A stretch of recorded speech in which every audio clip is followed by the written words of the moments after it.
Good morning बच्चों। आज हमारा सीएमए फाउंडेशन का एक नया एक्ट चालू होने जा रहा है जिसका नाम है नेगोशिएबल इंस्ट्रूमेंट। क्या नाम है? Negotiable instrument. सीएमए फाउंडेशन में इसका वेटेज आपका एग्जाम में 10 नंबर का रहेगा। कितना मार्क्स का रहेगा? 10 मार्क्स का रहेगा। जैसा कि आप लोगों को पता है सीएमए फाउंडेशन में आपका जो पेपर होगा वो 100% एमसीक्यू होगा। क्या होगा? 100% एमसीक्यू। तो आपको इसमें लर्न करने की कोई जरूरत नहीं है, बस अंडरस्टैंडिंग की जरूरत है। किसी की जरूरत है? अंडरस्टैंडिंग की। मैं जैसा जैसा पढ़ा रहा हूं, जैसा जैसा नोट्स मैंने क्रिएट किया है, बस उसको पढ़ने से भी आपका काम हो जाएगा। नोट्स मैं बिल्कुल सीएमए इंस्टीट्यूट के बुक को सामने रखते हुए बनाया हूं, तो आप सीएमए इंस्टीट्यूट को मिला सकते हैं, वो एक एक चीज आपको वहां पे दिखाई दे देगा। स्टार्ट करें आज का पढ़ाई। Negotiable instrument. क्या बोला मैंने? Negotiable instrument. सबसे पहले मैं आप लोगों को ये पूछना चाहता हूं, ये एक्ट है, रूल है, ऑर्डिनेंस है, क्या है? ये तुम्हारा एक एक्ट है। ये तुम्हारा क्या है? एक्ट है। एक्ट बना कब था तुम्हारा? 1881 में। एक्ट बना कब था?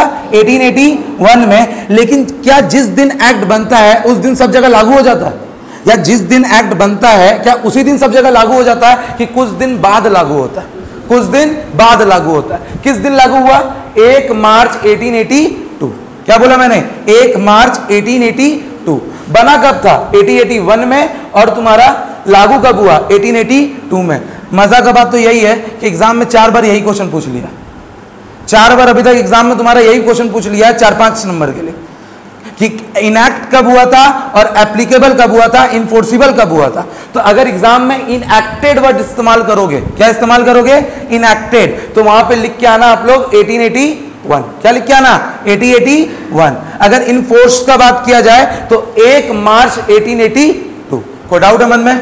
कोई दिक्कत? अच्छा, अब हम लोग इसके अंदर का मत समझते हैं। मेरे बात समझिए, आप लोग क्लास 11 में बिल्स ऑफ एक्सचेंज पढ़ के आए थे। आप लोग अपनी जिंदगी में चेक का इस्तेमाल किए हो? अपने जिंदगी में क्रेडिट लिए हो? किसी से उधार लिए हो? आपके पापा का बिजनेस है तो पापा किसी को उधार दिए हैं। उधार लेना देना कॉमन लैंग्वेज हो गया ना, कॉमन लैंग्वेज हुआ ना। हम लोग उधार लेते भी है और उधार देते भी है। हम लोग बिल्स ऑफ एक्सचेंज में क्या सीखे थे? हम लोग बिल्स ऑफ एक्सचेंज में क्या सीखे थे कि भैया एक आदमी होता है और दूसरा आदमी होता है, एक बायर एक सेलर। बायर सेलर से गुड्स खरीदता है, बायर सेलर से गुड्स खरीदता है, लेकिन उसको पैसा नहीं देता है। लेकिन उसको पैसा नहीं देता है, बोलता है हम आपको 3 महीने 4 महीने 6 महीने के बाद पैसा देंगे। यही चीज होता है। तो सेलर बोलता है मेरे को आप पे भरोसा नहीं है, मेरे को आप पे भरोसा नहीं है, मेरे को अपने आप पे भरोसा है, मैं आप पे भरोसा कर ही नहीं सकता। आप एक काम कीजिए, आप जो बोले हैं उसको लिखित में लिख के दीजिए। आप जो बोले हैं वो आप मेरे को लिखित में दे के दीजिए। आप एक बिल्स बनाइए। आप क्या बनाइए? एक बिल बनाइए जिसमें quantity of the goods, amount of the good, date of purchase, date of extension, सब कुछ लिखा हुआ रहे। आप किस दिन मेरे को पैसा दोगे, किस दिन पैसा लोगे, सब चीज के बारे में उसमें लिखा हुआ होता था। और उसको नोटरी पब्लिक में जाके हम लोग क्या करते थे? स्टैंप करवाते थे। नोटरी पब्लिक में क्या करते थे? स्टैंप लगाते थे कि गवर्नमेंट के नजर में आ जाना चाहिए कि ये इंसान मेरे से पैसा उधार लिया। अगर हम लोग नोटरी पब्लिक में स्टैंप ना लगवाए तो क्या बिल्स ऑफ एक्सचेंज का कोई वजूद है? क्या बिल्स ऑफ एक्सचेंज का कोई वजूद है? कोई वजूद नहीं है। क्यों वजूद नहीं है? क्योंकि वो लीगल वे में इनफोर्सिबल नहीं होगा। क्योंकि वो लीगल वे में इनफोर्सिबल नहीं होगा। समझ में आ रहा है मेरी बात को? बात करते हैं दूसरा टॉपिक का, चेक। चेक देखे? कौन कौन बच्चा चेक देखा? चेक देखा है? समझिए मेरी बात को। चेक में क्या होता है? मैं एक चेक होल्डर हूं। मैं क्या हूं? एक चेक होल्डर। चेक होल्डर होने के बाद मैं एक जन का नाम लिख दिया। मैं क्या किया? एक जन का नाम लिख दिया और बैंक को ऑर्डर किया कि ये इंसान अगर चेक लेके आता है तो आप इसको 10,000 रुपया दे दीजिए। आप इसको 10,000 रुपया दे दीजिए। मैं सुमित का नाम लिख के 10,000 रुपया का चेक बना दिया। मैं सुमित का नाम लिख के क्या किया? 10,000 का चेक बना दिया। तो सुमित जिस दिन बैंक के पास जाएगा, क्या बैंक को इसको 10,000 रुपया देना पड़ेगा? देना पड़ेगा ना। चेक में कोई स्टैंप होता है क्या? चेक में कोई स्टैंप होता है क्या? कोई दिमाग से बताए। चेक में कोई इस तरह का स्टैंप नहीं होता है। एक्चुअली चेक नंबर होता है। एक्चुअली क्या होता है? चेक नंबर होता है। चेक नंबर से गवर्नमेंट को पता चल जाता है कि ये इंसान वैलिड है कि नहीं, लीगल है कि नहीं। कोई दिक्कत है किसी को? अच्छा, अब हम लोग लास्ट में बात करते हैं promissory note. Promissory note. Promissory note is a mixture of bills of exchange and cheque. Promissory note is a mixture of bills of exchange and cheque. भैया अगर ऐसा कोई भी डॉक्यूमेंट, क्या बोला मैंने? ऐसा कोई कोई भी डॉक्यूमेंट जिसके वजह से आपको दूसरे को पैसा देना पड़े वो तुम्हारा प्रोमिसरी नोट कहलाता है, वो तुम्हारा प्रोमिसरी नोट कहलाता है। इसके ऊपर हम लोग का डिटेल डिस्कशन है, लेकिन चैप्टर स्टार्ट करने से पहले हम लोग को ये चीज समझना पड़ता। अब हो क्या रहा था समझिए, 1881 का बात है। क्या बात है? 1881 का बात है, जब फोन नहीं था, कैमरा नहीं थे, ठीक है, कोई तरह का सबूत हम लोग क्रिएट नहीं कर पाते थे। आज क्या है, अगर मैं तुमसे कोई गुड्स ले रहा हूं, तुम वीडियो बना लेगा, तुम क्या करेगा, वीडियो बना लेगा, कैमरा सीसीटीवी कैमरा रहेगा, तो मेरे पास ऑलरेडी एक सबूत आ जाता है। लेकिन आप सोच के देखिए, क्या 1881 में ऐसा कुछ होता होगा? 1881 में कुछ ऐसा होता होगा? अगर मैं आपको कोई गुड्स दिया, कल जाके आप बोलोगे कि मैं तो गुड्स लिया ही नहीं, तो मेरे पास क्या सबूत है? मेरे पास क्या सबूत है? कोई सबूत था? नहीं था। तो गवर्नमेंट ने बोला कि अगर सबूत नहीं है तो हम लोग एक लॉ बनाएंगे, अगर सबूत नहीं है तो हम लोग क्या बनाएंगे? एक लॉ। और इस लॉ का नाम रखा गया नेगोशिएबल इंस्ट्रूमेंट, कि अगर आप पैसे के लेन देन पे हो, अगर आप पैसे के लेन देन पे हो जो कि क्रेडिट अवेल करता है, जो कि क्या करता है? क्रेडिट अवेल करता है, तो वो हम लोग किस में गवर्न करेंगे? Negotiable instrument. किस में गवर्न करेंगे? Negotiable instrument. डन है ये बात? अच्छा भैया, नेगोशिएबल इंस्ट्रूमेंट का मतलब क्या होता है? नेगोशिएबल इंस्ट्रूमेंट का मतलब क्या होता है? बाबू, मतलब के लिए मैंने 3 लाइन लिखा हुआ है, पहला, दूसरा, तीसरा। पहला, दूसरा, तीसरा। कोई दिक्कत है किसी को? भैया मैंने नेगोशिएबल इंस्ट्रूमेंट को डिफाइन किया है 3 लाइनों पे, लेकिन आपके एग्जाम के लिए जो सबसे इंपॉर्टेंट है मैं आपको वो बता रहा हूं। एग्जाम में 4-5 बार इसका क्वेश्चन आ चुका है। अंडर सेक्शन 13, क्या बोला मैंने? Under section 13 of negotiable act, of negotiable act 1881, negotiable instrument refers to, क्या बोला मैंने? Negotiable instrument refers to mixture of 3 things, mixture of 3 things. What are those things? सबसे पहला चेक, तुम्हारा क्या होगा? Promissory note. तीसरा, बिल्स ऑफ एक्सचेंज। क्या बोला? Cheque, promissory note, bills of exchange. भैया पहले चेक के बगैर लास्ट में चेक लिख देंगे तो कोई दिक्कत है? बाबू MCQ आ रहा है, कोई फर्क नहीं पड़ता। तुमको बस याद क्या रखना है? 3 चीज, चेक, प्रोमिसरी नोट और अच्छा, ये किस सेक्शन में डिफाइन किया गया बाबू? सेक्शन 13। मैं अभी तक आपको समझाते आ रहा हूं, सेक्शन को लर्न करने की जरूरत नहीं है, नहीं है, नहीं है, लेकिन जो सेक्शन में आज आपको रटवा रहा हूं उसको रट लीजिए। इसके पीछे का रीजन क्या है? एग्जाम में सेक्शन पूछा जा रहा है, इस एक्ट का सेक्शन पूछा जा रहा है। कोई दिक्कत है किसी को मन में? कोई तरह का दिक्कत है? तो नेगोशिएबल एक्ट किस एक्ट सेक्शन में डिफाइन है? किस एक्ट में डिफाइन है? सेक्शन 13 पे। किस पे? सेक्शन 13। चलो ये तो एग्जाम पर्पस के लिए हो गया। अब नॉलेज पर्पस के लिए एक एक करके हम लोग पढ़ते जाएंगे, नॉलेज पर्पस के लिए एक एक करके पढ़ते जाएंगे। ध्यान से देखिए, the term negotiable instrument, the term negotiable और नेगोशिएबल, नेगोशिएट और नेगोशिएबल मींस ट्रांसफरेबल। मैंने क्या बोला? ट्रांसफरेबल।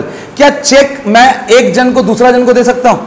क्या वो दूसरा जन तीसरा जन को दे सकता है? तीसरा चौथा को दे सकता है? वो ट्रांसफर है कि इनट्रांसफरेबल? वो ट्रांसफरेबल है कि इनट्रांसफरेबल?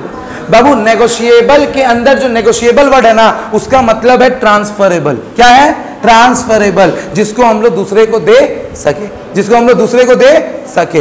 बाबू दूसरा, and their term instrument means any written document। ध्यान से देखिए यहां पे क्या लिखा हुआ है? any written document which creating a right in the favor of some person। अगर कोई भी चीज रिटन डॉक्यूमेंट में है, मैं क्या बोला? कोई भी चीज अगर रिटन डॉक्यूमेंट में है तो उसको हम लोग इंस्ट्रूमेंट बोलते हैं। क्या बोलते हैं? इंस्ट्रूमेंट। जो किसी को लीगल राइट दे, जो किसी को लीगल राइट दे। मैंने बोला 2 वर्ड है, नेगोशिएबल, इंस्ट्रूमेंट। इंस्ट्रूमेंट का मतलब वो फावड़ा वगैरह कुछ नहीं होता। यहाँ पे इंस्ट्रूमेंट का मतलब होता है रिटन डॉक्यूमेंट, और नेगोशिएबल का मतलब क्या होता है? ट्रांसफरेबल। पहले वाले में कोई डाउट है? कोई तरह का दिक्कत? अच्छा, दूसरे में क्या लिख दिया सर बाबू? द नेगोशिएबल इंस्ट्रूमेंट मीन्स, क्या बोला? The negotiable instrument means a written document, a written document by which a right is given to a person and which is transferable in the accordance with the provision of Negotiable Instrument Act 1881। अगर आप लोग इसको ध्यान से पढ़े होंगे तो आपको पता चला होगा कि उसी बात को घुमा फिरा के लिख दिया, उसी बात को घुमा फिरा के लिख दिया गया है कि नेगोशिएबल इंस्ट्रूमेंट का मतलब होता है एक रिटन डॉक्यूमेंट जो कि आपको राइट दे, आपको लीगल पावर दे एक इंसान को केस करने के लिए। और ये राइट और लीगल पावर आपका किस एक्ट में लिखा हुआ है? Negotiable instrument act 1881।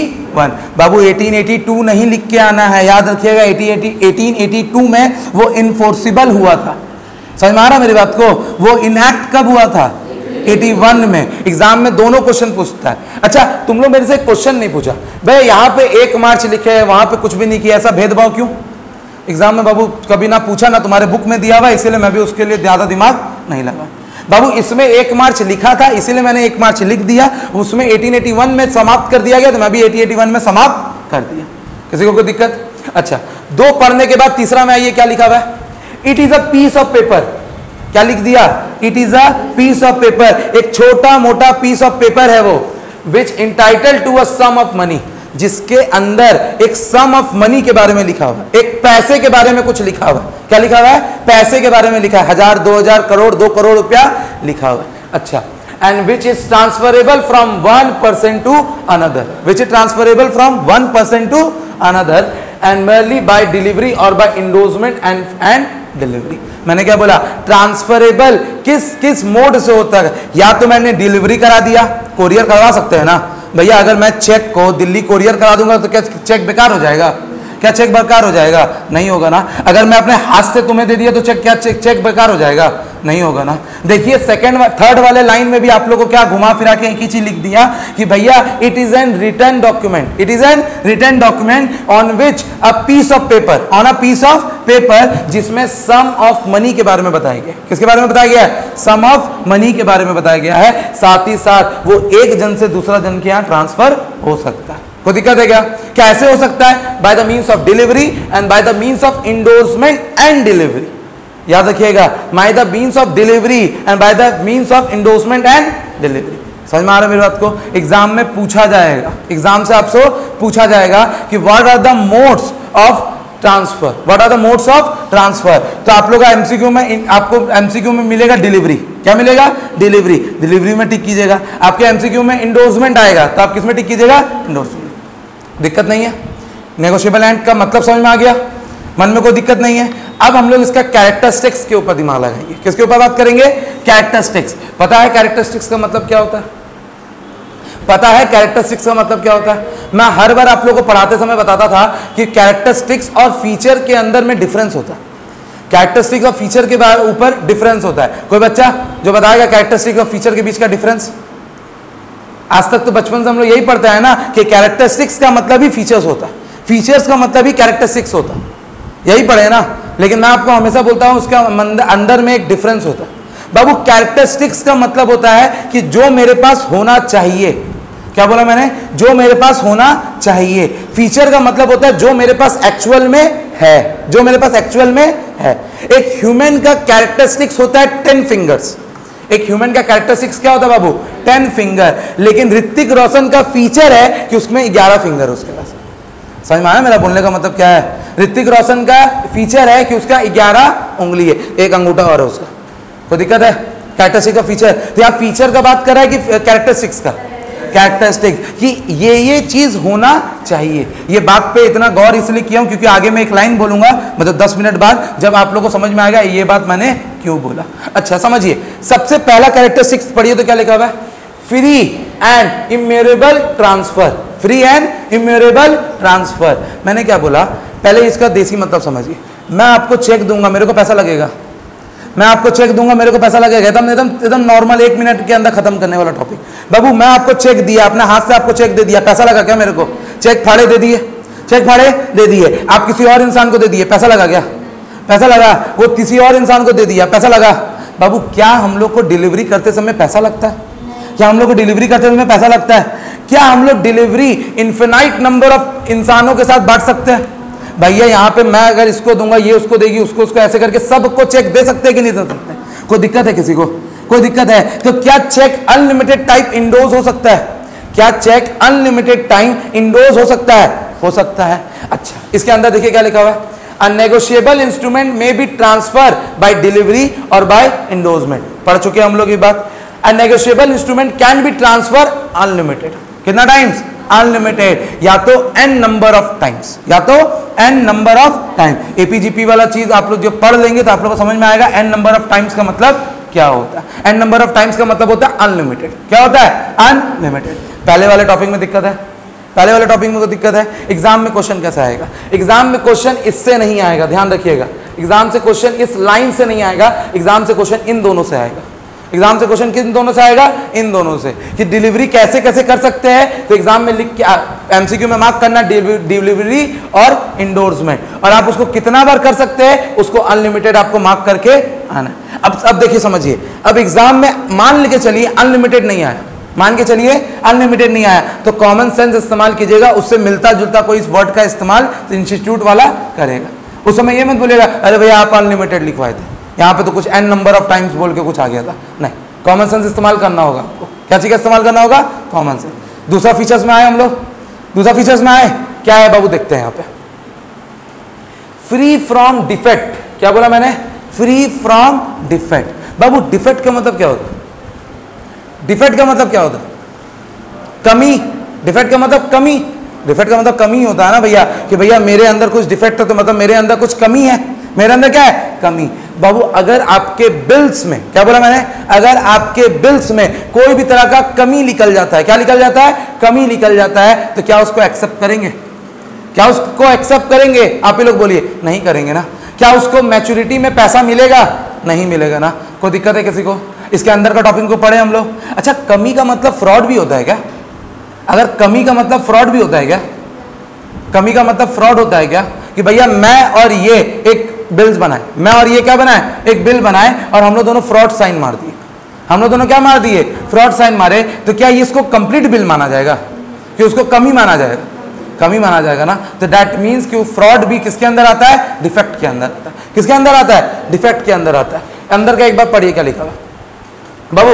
सबसे पहले लिखा हुआ है HIC। क्या लिखा हुआ है? HIC। बाबू HIC का फुल फॉर्म होता है होल्डर इन ड्यू कोर्स। क्या होता है? Holder in due course. बाबू इस वर्ड को एकदम जहन में बैठा लो, पूरा इंटर ये वर्ड आपका जिंदगी हराम करके रख देगा। होल्डर इन ड्यू कोर्स, समझिए, बहुत ध्यान से समझिए। आगे में इसका टॉपिक है, लेकिन मैं आपको एक चीज समझा दे रहा हूं। जिस दिन मैच्योरिटी होने जा रहा है, मैच्योरिटी का मतलब पता है किसी को? उसको नहीं पता हाथ उठा लो। अगर मैच्योरिटी का मतलब नहीं पता तो किसी को नहीं पता तो हाथ उठा लो। बाबू मैच्योरिटी का मतलब होता है जिस दिन बिल अप्रूव, जिस दिन बिल का पैसा मिलेगा, जिस दिन बिल का पैसा मिलेगा उस दिन हम लोग क्या बोलते हैं? मैच्योरिटी। बाबू जिस दिन, जिस इंसान, अगर मैच्योरिटी के दिन वाले दिन अगर मेरे पास मेरा बिल है तो होल्डर इन ड्यू कोर्स कौन हुआ? मैं। अगर ये बिल इसके पास है तो होल्डर इन ड्यू कोर्स कौन हुई? ये हुई। अगर ये बिल तुम्हारे पास है तो होल्डर इन ड्यू कोर्स कौन हुआ? वो हुआ। होल्डर इन ड्यू कोर्स का मतलब हुआ मैच्योरिटी वाले दिन जिस इंसान के पास बिल रहा, जिस इंसान के पास चेक रहा, वो होल्डर इन ड्यू कोर्स हो गया। अच्छा, अब भैया एक बात बताइए, तो एक होल्डर बोल के भी कुछ होता होगा, एक भैया होल्डर बोल के भी कुछ होता होगा। मान के चलिए ए ने बी को चेक दिया, ए ने बी को चेक दिया, बी ने सी को चेक दिया, बी ने किसको दिया? सी को। सी ने डी को चेक दिया, डी ने ई को दिया, डी ने ई को दिया। अब ई को जब दिया ना तो मैच्योरिटी पीरियड आ गया। ई को क्या आ गया? मैच्योरिटी पीरियड आ गया। तो ये किसके पास लेके जाएगा? ए के पास। तो बाबू जिस वक्त मैच्योरिटी था उस दिन कौन था? किसके पास बिल था? तो ई क्या होगा? होल्डर की holder in due course, holder in due course. और डी बी सी क्या हो जाएगा? होल्डर। क्या हो जाएगा? होल्डर। अगर आपके नाम पे कभी भी बिल आया है तो आप क्या हो जाएंगे? होल्डर। और अगर आप बिल को पेबल करवा रहे हो, अगर आप बिल को भंजा रहे हो, अगर आप बिल को पेमेंट ले रहे हो तो आप क्या होंगे? Holder in due course. इसमें कोई दिक्कत नहीं है, इसमें कोई भी तरह का दिक्कत नहीं है। इंटर में सबसे हार्ड टॉपिक नेगोशिएबल का कोई था तो यही था।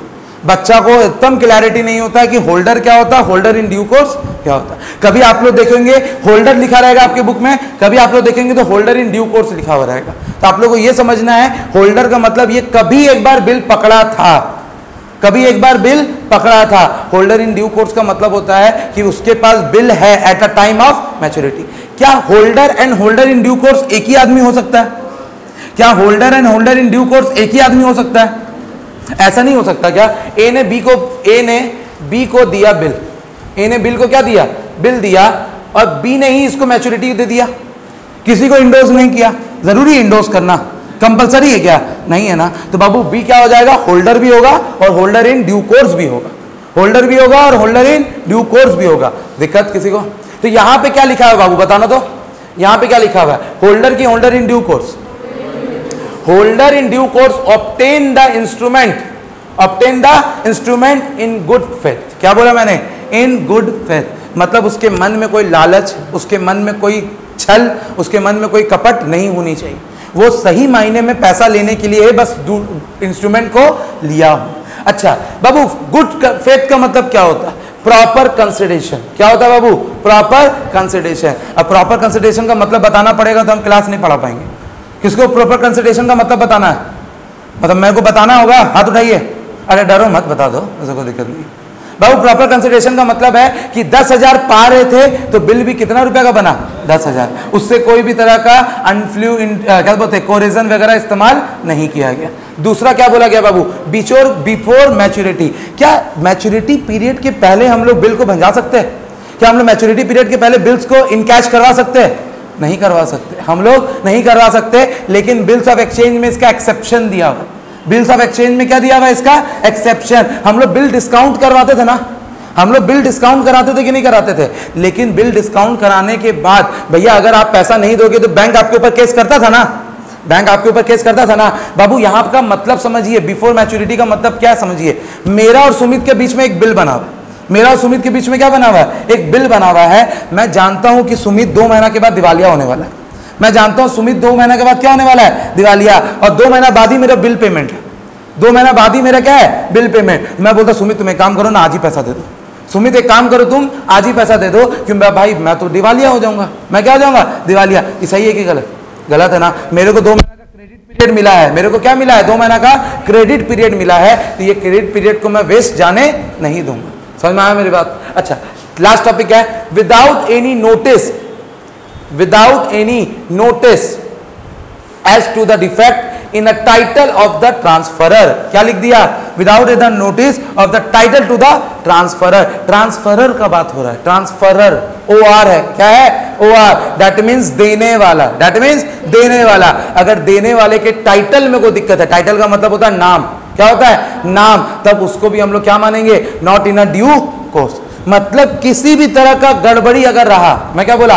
किसी भी तरह का गड़बड़ी रहा तो हम लोग उसको एक्सेप्ट नहीं करें, और एक्सेप्ट कर लिए भी है तो वो इन्फोर्सिबल नहीं।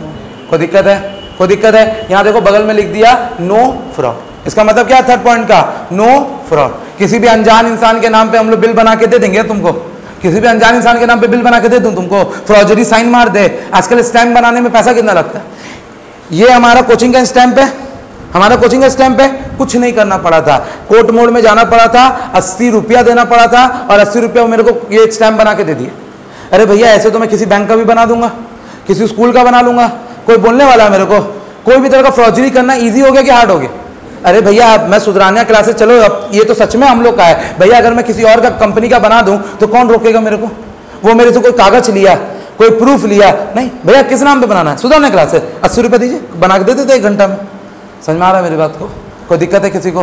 नहीं ना। अगर मैं इसके दुकान का स्टैम्प मार दूं तो क्या ये लाइबल हो जाएगा? क्या ये लाइबल हो जाएगा? नहीं होगा, ये लाइबल नहीं होगा। समझ में आ रहा है? रियल लाइफ से कनेक्ट हो पा रहा है? क्या बोलने का मतलब है मेरा?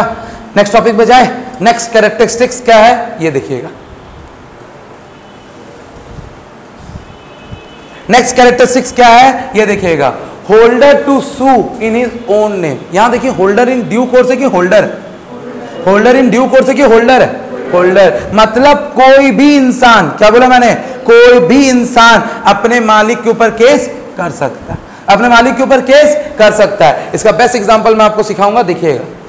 ए ने बी को दिया, बी ने सी को दिया, सी ने डी को दिया, कोई दिक्कत नहीं है। डी क्या है तुम्हारा? Holder in due course. D क्या है तुम्हारा? Holder in due course. Babu D जब ए से पैसा मांगने गया तो ए बोलता है हम तुमको बिल दिए थे।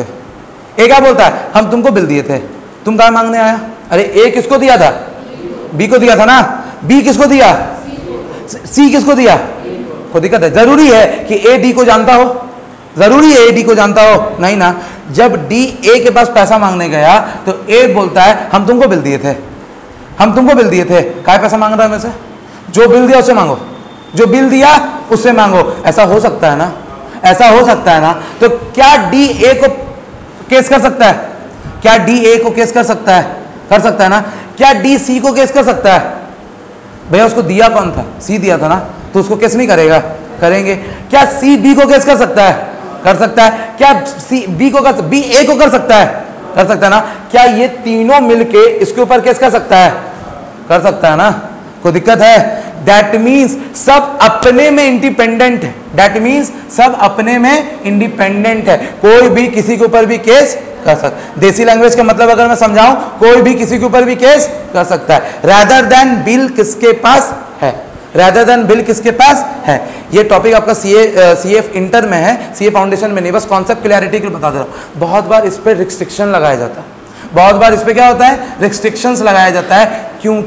क्योंकि बिल इंडोर्समेंट इतना सारा हो जाता है। मान के चलो यहां तो 4 है, तो 4 को तो संभाल लेंगे। अगर रिलायंस का बात करें, मैं किसका बात करूं?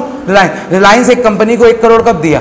रिलायंस एक कंपनी को 1 करोड़ का चेक दिया, वो कंपनी किसी और को दिया, वो कंपनी इसको और को दिया, 12-13 जन को इंडोर्स हो गया। लिखा ना अनलिमिटेड टाइम्स? लिखा कि नहीं लिखा? Unlimited time. मान के चलो 50 आदमी को इंडोर्स कर दिया गया। कितना आदमी को इंडोर्स कर दिया गया? 50 आदमी को। अब 50 आदमी अगर रिलायंस के ऊपर केस कर देगा, ठीक है, रिलायंस का इज्जत बचेगा? रिलायंस पागल हो जाएगा कि नहीं हो जाएगा? हो जाएगा ना। तो रिलायंस कंपनी ने गवर्नमेंट ऑफ इंडिया से, ये रियलिटी नहीं, एग्जांपल बोल रहा हूं, सारे लोगों ने गवर्नमेंट ऑफ इंडिया से बोला कि सरकार इस पर रिस्ट्रिक्शन लगाने का इजाजत दीजिए। सिर्फ ऐसा बोलिए कि जिसके पास होल्डर इन ड्यू कोर्स है सिर्फ वो केस कर सके, होल्डर इन ड्यू कोर्स है सिर्फ वो केस कर सके। लेकिन नेगोशिएबल इंस्ट्रूमेंट के कैरेक्टर 6 में लिखा हुआ है जिसको मन उसको केस कीजिए, और रोकने और टोकने वाला आदमी। पैसा के मामले में इंडियन सरकार बहुत तेज है, वो बता जान जाए पैसा ना जाए, जान जाए पैसा ना जाए। कोई दिक्कत? कोई जगह दिक्कत? टॉपिक पे है दोबारे बाबू। प्रिजम्पशंस, क्या बोला मैंने? प्रिजम्पशंस। बाबू प्रिजम्पशंस का मतलब होता है ना, जब हम लोग नेगोशिएबल इंस्ट्रूमेंट पढ़ते हैं या बनाते हैं या एक्सेप्ट करते हैं या इंडोर्स करते हैं या डिलीवरी करते हैं, कुछ भी करते हैं, तो हमारे बैक ऑफ द माइंड में तो ये रहता है ना, ये तो मैं मान के चलता हूं ये सब कुछ सही है, ये तो मान के चलता हूं ये सब कुछ सही है। ठीक है? कोई दिक्कत है क्या? कोई दिक्कत है क्या? ठीक है, पॉज कर बाबू, हटा दो, क्या कर सकते हैं बाबू। हम लोग कैरेक्टरिस्टिक्स ऑफ नेगोशिएबल इंस्ट्रूमेंट पढ़ रहे थे, उसमें हमारा लास्ट कैरेक्टरिस्टिक्स था प्रिजम्पशंस। क्या था? प्रिजम्पशन। प्रिजम्पशन का मतलब होता है, प्रिजम्पशन का मतलब होता है जो हम लोग एज्यूम करके रखे, जो हम लोग एज्यूम करके रखे कि ये चीज तो उसके अंदर होगा ही होगा, ये चीज तो उसके अंदर होगा ही होगा। जैसे कि भैया अगर हम लोग नेगोशिएबल इंस्ट्रूमेंट बना रहे हैं तो हम लोग उसमें जानते हैं कि उसमें अमाउंट लिखा हुआ ही होगा, उसमें डेट लिखा हुआ ही होगा, उसमें सिग्नेचर होगा ही होगा। इसको चेक नहीं किया जाता है, इसको एज्यूम कर लिया जाता है। इसको क्या कर लिया जाता है? एज्यूम। जैसे आप जब स्कूल में पढ़ने गए होंगे, जब आप लोग स्कूल में पढ़ने गए होंगे तो आपने ये एज्यूम कर लिया ना कि स्कूल वाला आपका एग्जाम लेगा, जब आपका टेस्ट लिया जाएगा, आपको पढ़ाया जाएगा, आप सर से पूछते हैं क्या सर हम एडमिशन तो ले रहे हैं, यहाँ पढ़ाई लिखाई होता है कि नहीं होता है? ऐसा कभी कोई बच्चा पूछा है क्या? नहीं। हम लोग क्या करते हैं? एज्यूम कर लेते हैं। हम लोग क्या कर लेते हैं? एज्यूम। आप लोग सीए और सीएमए कर रहे हो, आप लोग क्या कर रहे हो? सीए और सीएमए। आपने एज्यूम कर रखा है ना कि बनने के बाद नौकरी लगेगा, कि Institute of Chartered Accountant of India या Institute of Cost Accountant of India को मेल किए हो, नौकरी लगेगा कि नहीं लगेगा? ऐसा कोई मेल किया है क्या? नौकरी लगेगा कि नहीं लगेगा? हम लोग एज्यूम करके चलते हैं। क्या चल रहे हैं? एज्यूम करके चल रहे हैं। अब कितना तरह का एजम्पशन है, कितना तरह का एजम्पशन है वो हम लोग पढ़ेंगे किसमें? इसमें। कितना तरह का पढ़ेंगे? इसमें। पढ़ना चालू करें। ऊपर का 2 पॉइंट हम लोग का बचा हुआ है, ऊपर का 2 पॉइंट हम लोग का बचा हुआ है। मैं आपको एजम्पशन के बाद पढ़ाऊंगा, मैं आपको एजम्पशन के बाद पढ़ाऊंगा। सबसे पहला एजम्पशन है कंसिडरेशन का। किसके ऊपर? कंसिडरेशन। बाबू बिल अगर मेरा पैसा के लिए ना बने तो बिल का कोई वैल्यू है? बाबू बिल किस लिए बनता है? पैसा के लिए बनता है। किस लिए बनता है? पैसा के लिए बनता है। अगर पैसा को छोड़ के किसी भी माध्यम के लिए बना होगा तो क्या बिल का कोई वैल्यू है क्या? नहीं। तो हम लोग जब भी बिल को पकड़ते हैं तो हमारे मन में एजम्पशन आना चाहिए कि ये बिल को हम लोग मैच्योरिटी के पीरियड में अगर देंगे तो हमको पैसा मिलेगा, हमको पैसा मिलेगा। कंसिडरेशन के अंदर लिखा हो, क्या लिखा हुआ है? Must be drawn for money and it must be accepted for. दिक्कत नहीं होगा मेरे हिसाब से। Must be drawn for money, must be accepted for money. बाबू दूसरा क्या है? डेट। अगर जब भी हम लोग नेगोशिएबल इंस्ट्रूमेंट बनाते हैं तो हम लोग ये अज्यूम करते हैं ना कि उसके अंदर डेट लिखा हुआ रहेगा, date of making and date of maturity, date of making and date of maturity. बिना डेट के एक्सेप्ट करोगे? बिना डेट के एक्सेप्ट करोगे? एकदम बच्चे वाला चीज है, created on the mention date, खत्म हो गया बाबू। टाइम ऑफ एक्सेप्टेंस, किस दिन, क्या बोला मैंने, किस दिन बिल्स तुम्हारा क्या हो रहा है, एक्सेप्ट हो रहा है, नेगोशिएबल इंस्ट्रूमेंट तुम्हारा एक्सेप्ट हो रहा है, ये भी तुम क्या करोगे, एजम्पशन में रखोगे। क्या करोगे, एजम्पशन की, जिस दिन हुआ है वो सही दिन पे हुआ है, उसमें कोई फॉर्जरी नहीं हुआ है। अंदर क्या लिखा हुआ है, it is accepted on a reasonable, it is accepted on a reasonable time, कि सही समय में एक्सेप्ट कर दिया गया है। ये एक्सेप्टेंस के अंदर का एक वैलिड फीचर्स भी है, याद है कि वैलिड एलिमेंट, रीजनेबल पीरियड वाला टाइम, कॉन्ट्रैक्ट नहीं पढ़ रहा तो बाबू तुम लोग में से सुनने वाला। नेक्स्ट टॉपिक देखो क्या लिखा हुआ है, टाइम ऑफ ट्रांसफर। बाबू हम लोग ट्रांसफर कर सकते हैं क्या, हम लोग ट्रांसफर कर सकते हैं ना, कितने बार, n नंबर ऑफ टाइम्स, लेकिन up to the date of maturity, up to the date of maturity, क्या मैच्योरिटी के बाद भी कर सकते हैं? नहीं ना भैया, यहां देखिए क्या लिखा हुआ है, before the date of, before the date of, before the date of maturity, before the date of maturity, कोई दिक्कत नहीं है बाबू। उसके बाद क्या लिखा हुआ है, ऑर्डर ऑफ इंडोर्समेंट। क्या बोला गया है, ऑर्डर ऑफ इंडोर्समेंट। हम लोग इंडोर्समेंट कैसे करते हैं? एक इंडोर्समेंट होता है जिसमें लिखा नहीं जाता है, एक इंडोर्समेंट होता है जिसमें लिखा नहीं जाता है, मतलब अगर मैं सुमित को दे रहा हूं तो सुमित का नाम उसमें लिखने की जरूरत नहीं पड़ेगी, लेकिन अगर मैं सुमित को चेक दूंगा तो क्या उसमें चेक में नाम लिखना पड़ेगा कि नहीं, चेक में नाम लिखना पड़ेगा कि नहीं, लिखना पड़ेगा। अगर मैं बिल किसी को दूंगा तो उसमें नाम लिखना पड़ेगा ना, बिल में नाम लिखने की जरूरत नहीं है, चेक वगैरह में नाम लिखने की जरूरत है। अगर चेक नीतीश अग्रवाल के नाम पे बना है तो नीतीश अग्रवाल ही उसको निकाल सकता है, दिक्कत है किसी को? तो यहां क्या लिखा हुआ है, order must be written on the instrument, order must be written on the instrument. बाबू नीचे क्या लिखा हुआ है, स्टैम्प, उसमें स्टैम्प मारा हुआ होना चाहिए, बैंक सिर्फ चेक को छोड़ के। और चेक भी जब तुम्हारा कंप्लीट होता है ना तो उसमें बैंक का स्टैम्प लगता है, उसमें बैंक का स्टैम्प लगता है। कोई दिक्कत है किसी को? कोई जगह कोई डाउट है? नहीं बाबू। उसके बाद क्या लिखा हुआ है, होल्डर इन ड्यू कोर्स, पढ़ा चुका हूं मैं आपको, होल्डर इन ड्यू कोर्स पढ़ा चुका आपको। फैक्ट ऑफ डिसऑनर, क्या बोला गया, fact of dishonour, court presume that instrument is dishonoured until proven. अब ये टॉपिक थोड़ा इंपॉर्टेंट है, ये टॉपिक थोड़ा इंपॉर्टेंट, समझिए मेरी बात को। मैंने सुमित को बिल दिया, मैंने सुमित को बिल दिया, सुमित ने बिल में साइन किया और वापस दे दिया। मैं कौन हूं, सेलर, सुमित कौन है, बाय, यही हुआ ना भैया। मैंने बिल बनाया, उसने एक्सेप्ट किया, उसने मेरे को वापस दिया, मेरे को पैसा चाहिए, मेरे को क्या चाहिए, पैसा चाहिए। 3 महीना के बाद मेरे को पैसा मांगने का दिन आया, सुमित बोलता नहीं देंगे, जाइए जो करना कर लीजिए। हम बोले ठीक है, उसमें नोटरी पब्लिक का साइन था, हम बोले तुम पे केस होगा। क्या होगा, तुम पे केस होगा। मैं सरकार के पास गया, मैं कोर्ट के पास गया, कोर्ट को बोला देखिए सुमित मेरे को पैसा नहीं दे रहा। मेरे को कोर्ट ने क्या बोला, सुमित ने पैसा नहीं दे रहा। सुमित को बुलाया गया, सुमित का क्या बुलाया गया, सुमित को बुलाया गया। सुमित बोलता नहीं सर हम तो कभी मना ही नहीं किया, सर हम तो कभी मना ही नहीं किए, ये आदमी आया नहीं मेरे पास पैसा लेने, ये डायरेक्ट आपके पास आ रहा है। तो बाबू एक बात बताओ, प्रूफ करने का जिम्मेवारी किसके पास होता है, मेरे पास कि उसका? भैया मेरा कि उसका? मेरा। किसका? मेरा। और एक बात बताओ, अगर वो पैसा देने के लिए रेडी हो जाएगा तो क्या मेरे को प्रूफ करने की जरूरत है? नहीं है ना। लेकिन अगर वो बोलेगा हम पैसा दे चुके, हम क्या बोले, हम पैसा दे चुके, तो वो बोलेगा कि मैं बोलूंगा भैया आपने पैसा दिया ना, तो कहीं तो दिया होगा, कैश में तो नहीं दिया होगा, किसी चीज के रूप में दिया होगा। तो अगर दिया होगा तो मेरे पास इसका प्रूफ नहीं। समझ में आ रहा मेरी बात को? बोलने का क्या मतलब था कि भैया प्रूफ करने का होल्डर का जिम्मेवारी होता है। किसका होता है? होल्डर का जिम्मेवारी होता है, वो सामने वाला पैसा देने का जिम्मेवारी नहीं होता है। कोई दिक्कत है? कोर्ट में अगर वो ना बोल दिया तब उसको प्रूफ करना पड़ेगा कि नहीं हाँ मैं पैसा नहीं दूंगा, जाइए जो जो जो जो करना है कर दीजिए। अगर उसने हाँ बोल दिया पैसा देने के लिए तब तो प्रूफ का कोई मतलब ही नहीं होता। कोई डाउट है किसी को? कोई तरह का दिक्कत है? प्रिजम्पशंस खत्म हुए हमारे। प्रिजम्पशंस में कोई डाउट है हम लोग का कि कौन कौन सा एजम्पशन प्रिजम्पशंस मानना पड़ता है? ये प्रिजम्पशन आपके एग्जाम में कुछ हर बार आता है 1 नंबर का। कितना नंबर का? 1 नंबर का एक प्रिजम्पशन जरूर मिलेगा आपको अपने एग्जाम में। कोई दिक्कत नहीं, नहीं आएगा तो उसका कोई उपाय नहीं है। बाबू 2 टॉपिक हम लोग का इधर का बचा हुआ था, ध्यान से देखना क्या है। सबसे पहले देखो क्या लिखा हुआ है, स्पेशल पॉइंट। क्या लिखा गया है? स्पेशल नोट या स्पेशल पॉइंट। बस बहुत ज्यादा हार्ड नहीं है, बस ध्यान से समझना। Negotiable instrument will not affect section 21 of Indian paper currency act 1871। मैंने क्या बोला? इंडियन पेपर करेंसी एक्ट 1871 का सेक्शन नंबर 21 को अफेक्ट नहीं करेगा, अफेक्ट नहीं करेगा। समझ में आया? बस इस वर्ड को लर्न करना आपको। मैंने क्या बोला? इंडियन पेपर करेंसी एक्ट 1871 का section number 21 negotiable instrument affect नहीं करेगा।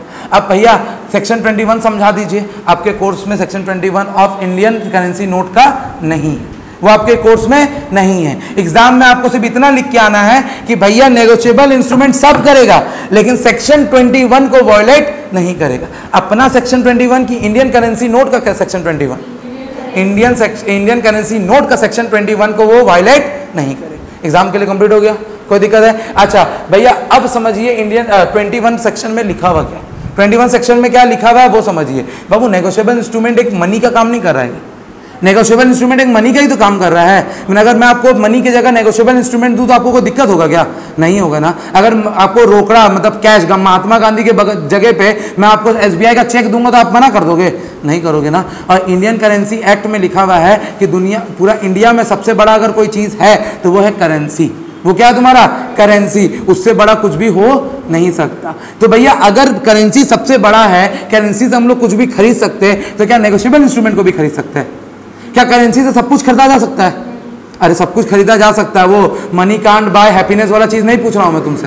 वो सब कुछ खरीदा जा सकता है ना इंडिया में। मनी से हम लोग सब कुछ खरीदा जा सकता है, लेकिन क्या नेगोशिएबल इंस्ट्रूमेंट खरीदा जा सकता है? नहीं। क्या नेगोशिएबल इंस्ट्रूमेंट से मनी खरीदा जा सकता है? नहीं। समझ में आ रहा है मेरी बात को? इसलिए आपको बोला गया है section 21 of Indian currency act 1871 को वॉयलेट नहीं करेगा। डन हो गया ये बात? बाबू नेक्स्ट स्पेशल पॉइंट, मैं क्या बोला? नेक्स्ट स्पेशल पॉइंट क्या है? Next special point, where the negotiable instrument has been obtain from its lawful owner by means of offence, unlawful, fraud, for consideration the burden of providing that a holder is a holder in the due course lies upon him. अगर आपको bill मिला है, अगर आपको bill मिला है, आप holder है, आप होल्डर इन ड्यू कोर्स है, और आपको ऐसा लगता है कि ये बिल के अंदर फॉर्जरी हुआ है, ये बिल के अंदर क्या हुआ है? फॉर्जरी हुआ है, ये बिल ऑफेंस से घिरा है, ये बिल क्या है? ऑफेंस से घिरा है, ये बिल अनलॉफुल है, ये बिल के अंदर फ्रॉड है, ये बिल के अंदर क्या है? फ्रॉड है। तो हम लोग उसको प्रूफ करने का जिम्मेवारी किसका रहेगा? मेरा रहेगा। होल्डर इन ड्यू कोर्स का रहेगा उसको प्रूफ करने का जिम्मेवारी। भैया काहे के सामने वाला बोलेगा हम तो फ्रॉड किए नहीं है। अगर आपको फ्रॉड लगता है तो आप बताइए कैसे लगता है? लॉजिकल समझ में आ रहा है? अगर सुमित ने मेरे को एक बिल दिया, सुमित ने मेरे को एक बिल दिया, मैं बोलता है ये बिल में तुम्हारा साइन ही नहीं है, ये बिल में तुम्हारा साइन ही नहीं है। सुमित तो बोलेगा ना भैया मेरा साइन यही है, अगर तुमको गलत लगता है तुम प्रूफ कर लो, तुमको गलत लगता है तो तुम प्रूफ कर लो। तो भैया प्रूफ करने का जिम्मेवारी किसके पास? Holder in due course. किसका? Holder in due course. Exam के लिए कंप्लीट है? कॉन्सेप्ट में कोई दिक्कत है? समझ में आ रही है? नेक्स्ट पढ़े।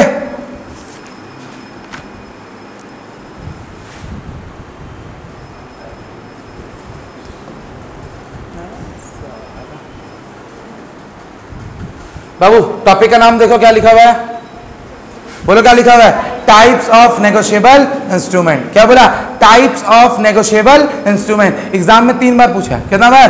3 बार। बस सिर्फ टाइप पूछा, सिर्फ टाइप पूछा है। पहला टाइप का नाम है नेगोशिएबल बाय स्टैट्यूट। क्या होता है? Negotiable by statute. और एक होता है नेगोशिएबल बाय कस्टम और यूजेस। नेगोशिएबल बाय कस्टम और यूजेस। मैं आपको बताना चाहूंगा ऊपर के 5 कैरेक्टरिस्टिक्स, ऊपर के 4 कैरेक्टरिस्टिक्स अगर किसी भी इंस्ट्रूमेंट में दिख जाए आपको, इंस्ट्रूमेंट का मतलब रिटन डॉक्यूमेंट, इंस्ट्रूमेंट का मतलब रिटन डॉक्यूमेंट, अगर ऊपर के 5 कैरेक्टरिस्टिक्स अगर आपको किसी भी इंस्ट्रूमेंट में दिख जाए तो उसको नेगोशिएबल इंस्ट्रूमेंट घोषित कर सकते हैं, उसको नेगोशिएबल इंस्ट्रूमेंट घोषित कर सकते हैं। समझ में आ रहा मेरी बात को? मैंने क्या बोला? अगर ऊपर के 4 कैरेक्टरिस्टिक्स, कितना? ऊपर के 4 कैरेक्टरिस्टिक्स किसी भी इंस्ट्रूमेंट के अंदर दिख जाए, इंस्ट्रूमेंट का मतलब होता है रिटन डॉक्यूमेंट, तो उसको नेगोशिएबल इंस्ट्रूमेंट घोषित कर सकते हैं। कोई डाउट नहीं है? कोई बच्चा एग्जांपल, कोई बच्चा एग्जांपल? 3 को छोड़ के और कोई नेगोशिएबल इंस्ट्रूमेंट? मैं ही बता दूंगा। Demand warrant. क्या होता है? Dividend warrant. क्या होता है? Dividend warrant. एक कंपनी आपको डिविडेंड दिया, एक कंपनी आपको क्या दिया? डिविडेंड दिया, एक अपना इंस्ट्रूमेंट बना के, एक अपना इंस्ट्रूमेंट बना के। क्या वो डिविडेंड को आप किसी और को दे सकते हो? दे सकते हो। डिविडेंड के अंदर साइन रहेगा? रहेगा। डिविडेंड के अंदर स्टैंप रहेगा, रहेगा, कोई दिक्कत नहीं है। आप डिविडेंड का पैसा ना मिलने पे कंपनी पे केस कर सकते हो, कर सकते हो। तो सारा कैरेक्टरिस्टिक्स इसमें फॉलो हो रहा है कि नहीं? सारा कैरेक्टरिस्टिक्स इसमें फॉलो हो रहा है कि नहीं हो रहा है? तो सारा कैरेक्टरिस्टिक्स अगर फॉलो होगा तो उसको हम लोग क्या बोलेंगे? नेगोशिएबल इंस्ट्रूमेंट बाय कस्टम और यूजर। कस्टम और यूजर। मेरे को नहीं लगता कोई डाउट होगा, मेरे को नहीं लगता कोई दिक्कत है बाबू। अब एक मजा वाला चीज है negotiable by statute. Negotiable by statute, इसके अंदर आता है तुम्हारा promissory note, bills of exchange, cheque. दिक्कत? Promissory note, bills of exchange, cheque. Under section क्या बोला? अंडर सेक्शन 13, अंडर सेक्शन, याद रहेगा, याद रहेगा, कोई दिक्कत? आगे बढ़ सकते हम लोग, बढ़े।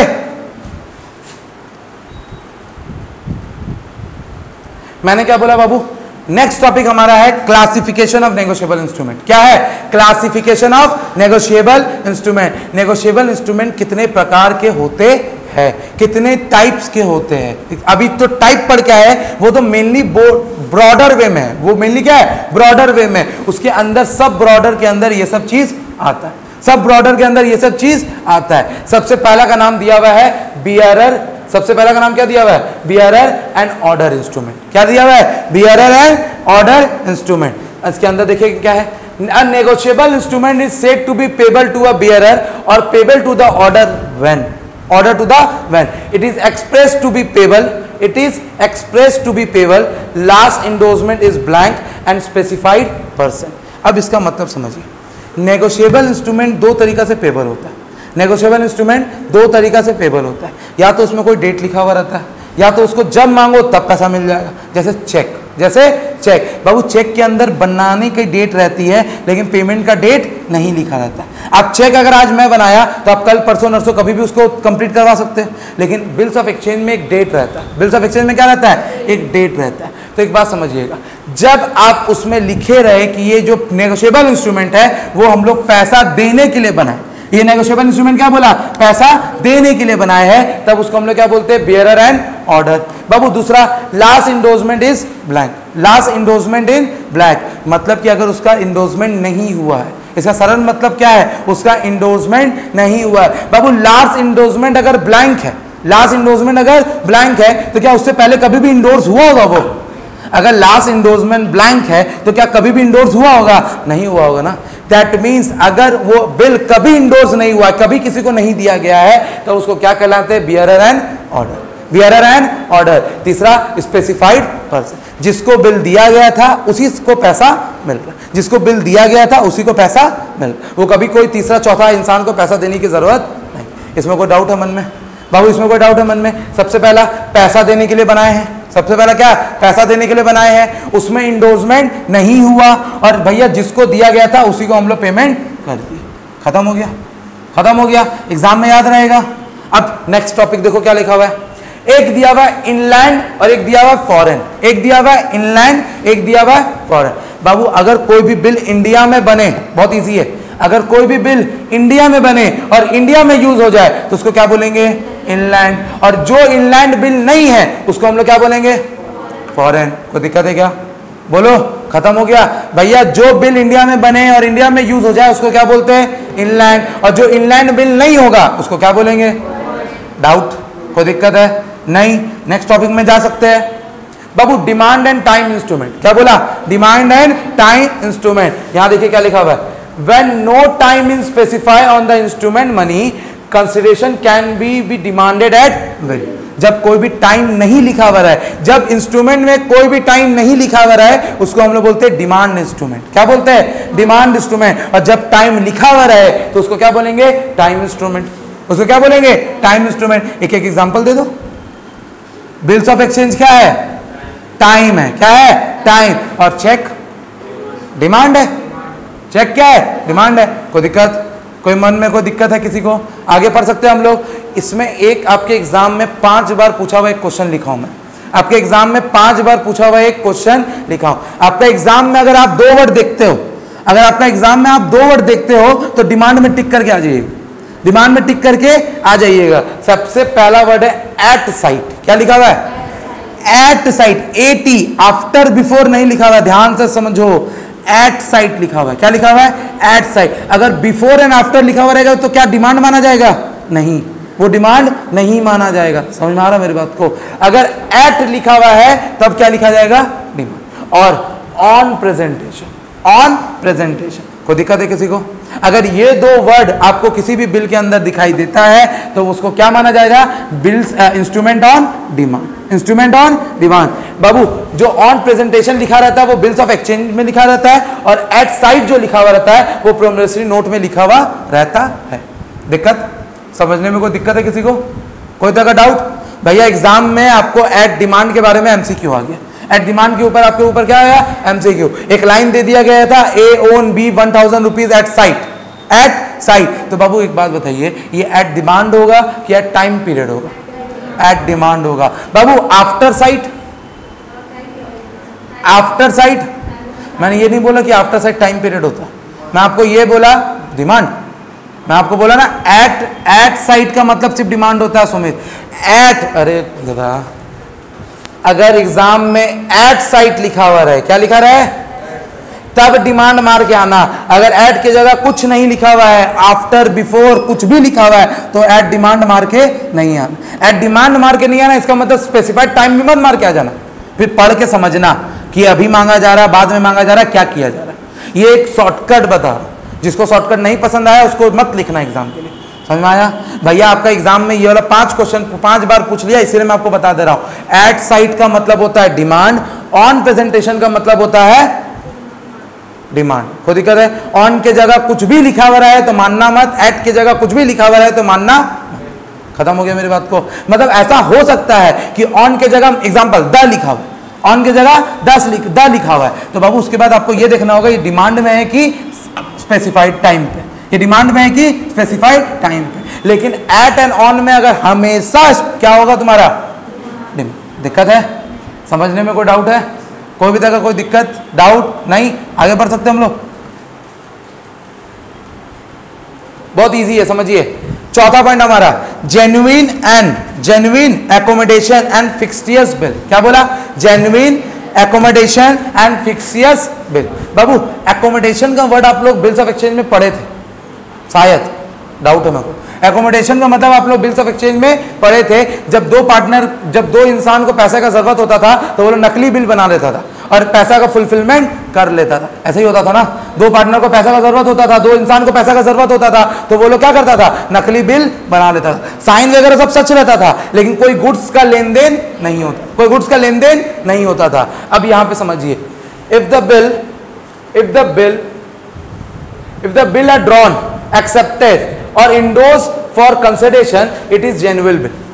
अगर बिल इंडोर्स हो रहा है, बन रहा है, किसके लिए? कंसिडरेशन के लिए, तो उसको जेन्युइन बिल माना जाता है, उसको जेन्युइन बिल माना जाता है। If the bill are drawn, accepted और इंडोर्स विदाउट कंसिडरेशन, क्या बोला? विदाउट कंसिडरेशन मतलब गुड्स दिए बिना, उसको हम लोग क्या बोलेंगे? एकोमोडेशन। अगर बाबू फिक्सियस का मतलब होता है if the both the party are fictitious, मतलब जाली। भैया दो आदमी के नाम पे बना दिए, राम श्याम के नाम पे बना दिए, राम श्याम नाम के इंसान पे बना दिए, राम भी नहीं एग्जिस्ट करता है, श्याम भी एग्जिस्ट नहीं करता है, तो उसको हम लोग क्या बोलेंगे? फिक्सियस। क्या बोलेंगे? फिक्सियस या फिर फ्रॉड बिल, या तो फ्रॉड। एग्जाम में क्या लिखना है? फिक्सियस। क्या लिखना है? फिक्सियस। ठीक है, the bill is called फिक्सियस bill. नहीं डाउट होना चाहिए? दिक्कत है? हाथ उठा लो। नहीं है? आगे पढ़ेंगे बाबू। Clean and documentary bill. क्या बोला मैंने? Clean and documentary bill. When no document regarding goods is attached to the bill, it is known as clean या फिर क्लीन बिल। क्लियर या फिर क्लीन बिल। जब गुड्स को लेके कोई भी डॉक्यूमेंट्स बिल में अटैच नहीं किया जाता। मैंने आपको गुड्स भेजा, मैंने आपको क्या किया? गुड्स बेचा, जिसके रिगार्डिंग आपने मेरे को बिल दिया। भैया मैं सेलर था, वो बायर था, तो मैं उसको बेचूंगा ना, तब ना वो मेरे को एक्सेप्ट करके देगा। कंसिडरेशन होना चाहिए ना। तो भैया गुड्स क्या बेचा उसका कोई डॉक्यूमेंट मैंने नहीं दिया, उसका कोई डॉक्यूमेंट नहीं दिया, तो वैसे बिल को हम लोग क्या बोलेंगे? Clean bill. क्या बोलेंगे? क्लीन। नाम है क्लीन, नाम क्या है? क्लीन, लेकिन काम क्या कर रहा है? 2 नंबरी। काम क्या कर रहा है? 2 नंबरी। समझ में आ रहा है मेरी बात को? कोई दिक्कत है? और बाबू जब हम लोग डॉक्यूमेंट दे देंगे तो क्या बोलेंगे उसको? क्या बोलेंगे? Documentary bill. भैया सीधी सी बात समझना, डॉक्यूमेंट मेंटेन हो रहा है तो डॉक्यूमेंट्री बिल, डॉक्यूमेंट मेंटेन नहीं हो रहा है तो क्लीन बिल। समझ में आ रहा है? दिक्कत है? समझने में कोई डाउट है? नेक्स्ट टॉपिक में जा सकते हैं हम लोग। ये सारा टॉपिक खत्म। अच्छा, एक और बचा हुआ है, एम्बिगियस गिफ्ट। क्या था? Ambiguous gift. एम्बिगियस आप लोगों को मैं कॉन्ट्रैक्ट एक्ट में पढ़ाया था, याद है? क्या पढ़ाया था? जिसका क्लियर मीनिंग नहीं होता है, जिसका क्लियर मीनिंग नहीं होता है, तो आप लोगों को बताया था इट शुड बी अनएम्बिगियस। याद है? उसका क्लियर मीनिंग होना चाहिए, उसका क्लियर मीनिंग होना चाहिए। यहां पे क्या बोला? एम्बिगियस। इसका क्या बोला गया? एम्बिगियस। जब भी बिल में कुछ उल्टा पुल्टा वर्ड का इस्तेमाल हो जाए या कुछ सर्टेनिटी ना दिखे, जब कुछ हम लोग अंडरस्टैंडिंग में दिक्कत हो जाए, तो उसको हम लोग क्या बोलते हैं? एम्बिगियस। क्या बोलते हैं उसको? एम्बिगियस। क्या लिखा मैंने? It refers to those bill whose facts and figures are not matched. Facts and figure are not match. जैसे एग्जांपल, मैं मोबाइल बेचने वाला आदमी हूं, मैंने अपने बिल में लिखा कि मैं 10 मोबाइल बेचूंगा। सॉरी, मैंने अपने बिल में लिखा कि मैं सुमित को 10 मोबाइल बेचा। कितना मोबाइल बेचा? 10 मोबाइल। 1000 का, 1000 का 10 मोबाइल बेचा। तो तुम लोग को क्या लगता है बिल में कितना अमाउंट होना चाहिए? 10,000। कितना होना चाहिए? मेरे बिल में 4000। मेरे बिल में क्या है? तो बाबू ये एम्बिगियस होगा कि अनएम्बिगियस? एम्बिगियस होगा। ये क्या होगा? एम्बिगियस। कोई बच्चा को दिक्कत है? नहीं दिक्कत है? मेरे को नहीं लगता कोई तरह का डाउट नहीं है बाबू। इसका एक एग्जांपल नहीं है, लेकिन फिर भी मैं आपको बता दे रहा हूं, mismatch of amount and goods. Mismatch in amounts and goods. अगर मैं उसके बिल में 20,000 लिख दूं और गुड्स भेजूं 10,000 का, तो बाबू ये भी तो एम्बिगियस हो जाएगा। ये भी क्या होगा तुम्हारा? एम्बिगियस। कोई डाउट? कोई दिक्कत? कोई तरह का गिला शिकवा? चलो भैया नेक्स्ट टॉपिक, इन छोटे इंस्ट्रूमेंट। क्या बोला? इन छोटे इंस्ट्रूमेंट। याद करोगे इन छोटे, क्या लिखोगे? इन छोटे। कोई दिक्कत है क्या? ये वाला एग्जाम में VVI है, पता नहीं institute of cost management of India को इतना इससे क्या प्यार है? अभी तक जितना पढ़ाया एक भी क्वेश्चन नहीं उसका, इससे 5-6 क्वेश्चन है और इतना वाहियात है कि मैं तुमको बता भी नहीं सकता। बच्चा वाला 1 मिनट लगेगा, ध्यान से देखना, बताता हूं क्या लिखा हुआ है। If an instrument is incomplete in any terms then it's called inchoate instrument. कोई दिक्कत है? भैया अगर स्टैम्प मारना भूल गए, डेट मारना भूल गए, नाम लिखना भूल गए, अमाउंट लिखना भूल गए, क्वांटिटी लिखना भूल गए, तो क्या होगा? उसको क्या बोलेंगे? कुछ था, लेकिन इंस्टीट्यूट को पता नहीं क्या प्यार है। और इंस्टीट्यूट का प्यार मतलब हमारा प्यार, हमको मार्क्स चाहिए। कोई दिक्कत है? बोलो, याद रहेगा। इन छोटे का मतलब क्या हो गया? अगर कोई भी तरह का मिसिंग फिगर्स रहे तो उसको हम लोग क्या बोलेंगे? इन छोटे। कोई भी गलत फिगर्स रहा तो ऊपर वाला, याद है? कोई भी गलत फिगर रहा तो ऊपर वाला, लेकिन कोई भी मिसिंग रहा तो क्या लिखा? स्टैम्प मारना भूल गया, स्टैम्प मारना भूल गया। ये वन ऑफ द एग्जांपल्स, सिर्फ ओनली एग्जांपल नहीं, याद रखिएगा ये बात। समझ में आ रहा मेरी बात को? नेक्स्ट लास्ट क्या है तुम्हारा?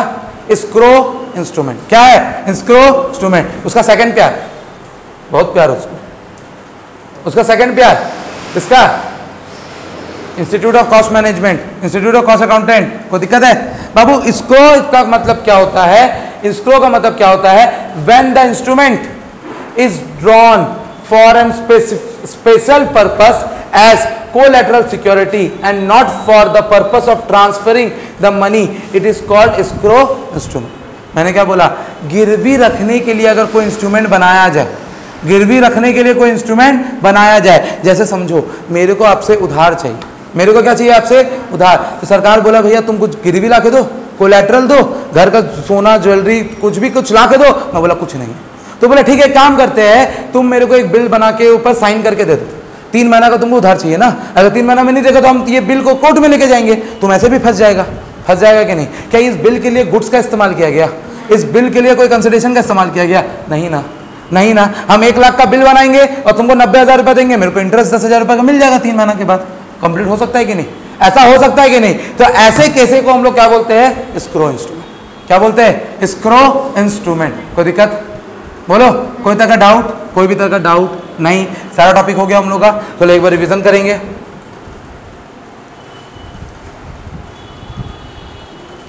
बाबू bearer and order, bearer and order, bearer and order का मतलब होता है जब हम लोग पैसा देने के लिए बिल बनाए, जब हम लोग उसमें इंडोर्समेंट नहीं करें और एक स्पेसिफिक इंसान को मिल जाए, एक स्पेसिफिक इंसान को मिल जाए। इनलैंड का मतलब इंडिया में बन के इंडिया में यूज होना, फॉरेन का मतलब other than inland. Babu demand and type का मतलब जब मांगे तब मिल जाएगा तो डिमांड, और जब स्पेसिफिक टाइम पे मिलेगा तो टाइम। भैया कोई दिक्कत है इसमें? On at sight on presentation रहेगा तो क्या मानना है? डिमांड। क्या मानना है? डिमांड। बाबू उसके बाद हम लोग का क्या दिया हुआ है देखिए तो यहाँ पे एक दिया हुआ है जेन्युइन एकोमोडेशन एंड फिक्सचर, जब कंसल्टेशन के लिए बने जेन्युइन, जब कंसल्टेशन के लिए नहीं बने एकोमोडेशन, और जब तुम्हारा फ्रॉड की मदद से बने फिक्सटियस। क्या बने? फिक्सटियस। अच्छा, क्लीन एंड डॉक्यूमेंट्री, जिसके अंदर डॉक्यूमेंट लगाया हुआ रहे उसको डॉक्यूमेंट्री, जिसके अंदर डॉक्यूमेंट नहीं लगाया हुआ रहे क्लीन। डॉक्यूमेंट किसका लगेगा? गुड्स का। किसका लगेगा? गुड्स का। नेक्स्ट, एम्बिगियस का मतलब क्या हुआ?